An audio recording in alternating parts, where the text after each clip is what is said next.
Welcome to Tutu tales. Nanhapur का जादूगर और बच्चों का असली जादू। बहुत समय पहले की बात है। हरे भरे खेतों, कच्चे रास्तों और आम के बड़े बड़े पेड़ों से घिरा एक सुंदर गांव था, जिसका नाम था नन्हापुर। यह गांव जितना शांत था, उतना ही खुशियों से भरा हुआ भी। यहाँ के बच्चे बहुत चंचल थे। सुबह स्कूल, दोपहर खेल और शाम होते ही पूरे गांव में उनकी हंसी गूंजने लगती थी। एक दिन गांव में अजीब सी खबर फैल गई। कहा जा रहा था कि गांव के बाहर पुराने पीपल के पेड़ के नीचे एक जादूगर आकर बैठा है। उसने रंग बिरंगे कपड़े पहन रखे थे और उसकी आंखों में अजीब सी चमक थी। यह सुनते ही बच्चे अपने अपने काम छोड़कर दौड़ पड़े। जब बच्चे वहां पहुंचे तो उन्होंने देखा कि जादूगर जमीन पर बिछे कपड़े पर बैठा हुआ था। उसके पास एक पुरानी सी छड़ी, एक टोपी और एक छोटा सा बक्सा था।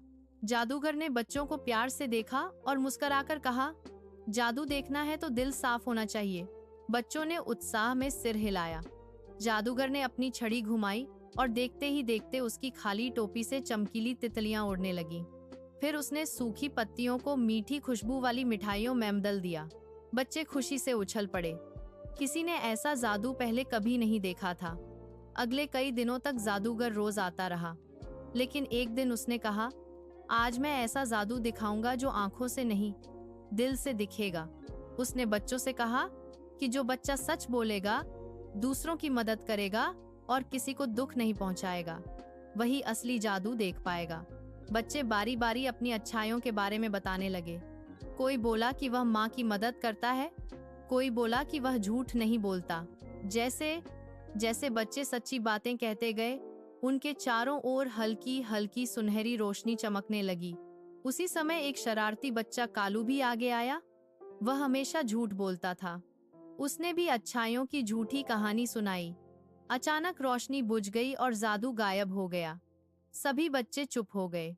जादूगर ने कालू को पास बुलाया और बहुत प्यार से कहा, बेटा, जादू झूठ से नहीं चलता, जादू सच्चाई से जन्म लेता है। कालू की आंखों में आंसू आ गए। उसने सबके सामने अपनी गलती मान ली और सच्चाई स्वीकार कर ली। जैसे ही उसने सच बोला, रोशनी फिर से चमक उठी। अब जादूगर खड़ा हुआ और बोला, आज मेरा आखिरी दिन है। उसने छड़ी हवा में घुमाई और पल भर में वहां से गायब हो गया। बच्चों ने चारों ओर देखा, लेकिन जादूगर कहीं नहीं था। सिर्फ पीपल के पेड़ के नीचे एक कागज पड़ा था।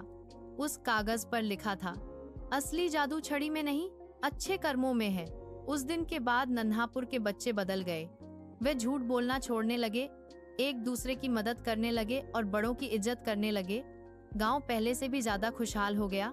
आज भी जब पीपल के पेड़ के नीचे हवा सरसराती है, तो बच्चों को लगता है कि जादूगर अब भी वही है, उन्हें याद दिलाने के लिए कि असली जादू इंसान का अच्छा दिल होता है।